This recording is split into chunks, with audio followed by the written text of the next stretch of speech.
Hey everyone, Nathan here, founder of Embodied Excellence, and welcome to week 3 of our 52-week challenge together. And the reason I say together is because, as you know, at the end of each video I give you a challenge, and I hope you've been following along with those challenges at home and doing them for yourself. So this week, what I'd like to talk about is really simple, and it's best summed up by the words of Abraham Heschel, who said quite simply, "Words create worlds." Think about that for a minute. Do you believe that's true? I do. You know, as a yoga teacher, oftentimes I'll have students come up to me before class, and they'll want to tell me, "Hey, I just want to let you know I have a bad back," or "I just want to let you know I have a bad knee." A guy came up to me just the other day, and he says to me, "I've got a bum wrist."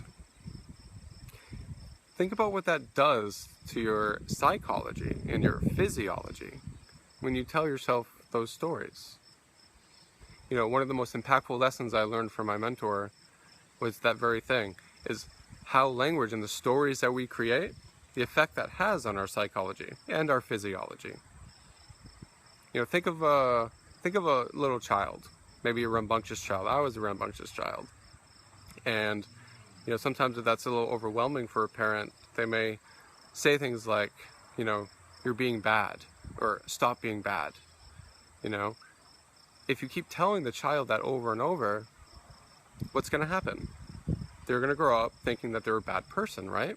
Because that's the story that they've heard their entire life.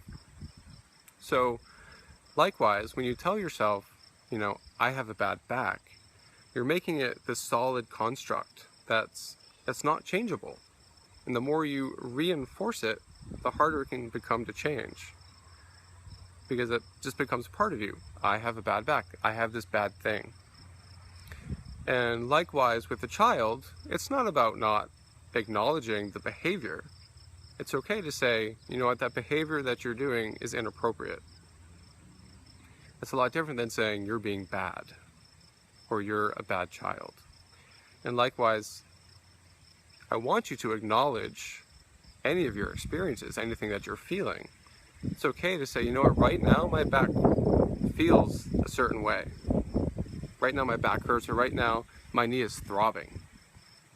But by changing the language in that way, saying, "Right now this is what this feels like," you're allowing for that experience to change. That experience can be different 2 minutes from now, because you didn't make it a solid story. And so the challenge for this week that I want to give to you is, this is something that I do with my high performance clients, is that I have them choose 3 words that describe their best self. What 3 words do they want to choose that's going to take them to their next level? It's going to be something that they aspire to live into. How do they want to be remembered by people? Is it loving? Is it caring? Is it kind? Is it joyful? What is it? And I'll tell you, for me, my 3 words are bold, passionate, and enthusiastic. And I chose bold for myself because I was pretty shy in my adolescent years. And that's something that was important to me to really begin to step out of my comfort zone. I chose passionate because I went through some traumas that really had me limit what my range of emotion was. And the word passionate just reminds me to let myself be out there and experience more of that beautiful range of emotions that are available to us. And enthusiastic, that reminds me to be playful, to have fun, to let people feel the joy that I'm feeling, because enthusiasm is contagious. You ever notice, at a ball game or something, when people are just going crazy, everyone wants to go crazy because it's contagious, right? So those are my 3 words. What are your 3 words going to be? What are the 3 words that are going to inspire you to step up to, your best self? What do you want them to be? And furthermore, I have another challenge for you, if you're up for it. I'd like you to not only choose the 3 words, but I want you to share those words with somebody else. The reason why I was able to make the shift, because I was the world cynic before, self-confessed world cynic. And, I limited myself in who I could be and how I could show up in the world. And it wasn't until I was, made to be accountable for using more empowering language on a consistent basis, that's when things started to really shift for me. So I really encourage you to, tell someone, a family member, a friend, a colleague, let them know what you're doing, because you might inspire them to pick words for themselves. And I invite you to share them because, post them down below this video.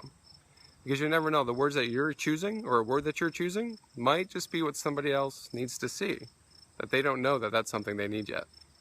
So in this way, it serves the entire community, and you're helping uplift those people all around you. All right, so that's the challenge for this week. I invite you not to play small with this. There is no ceiling to what you can choose for your words. Have fun. Break out of your shell, break out of your comfort zone, be playful. Go crazy. Just go crazy. That's my advice. And I'm really excited to say, I'm gonna step up my game with you, so I'm gonna have fun right alongside with you. I'm gonna be more bold, I'm gonna be more passionate, and I'm gonna be even more enthusiastic than I've been my entire life this week. And I'm gonna do it with you. All right, so let's have some fun this week. Post your comments down below. Thank you for joining me for week 3 of this 52-week challenge. I hope this video served you. And until I see you next time, go out there every single day and be an extraordinary ambassador for humanity.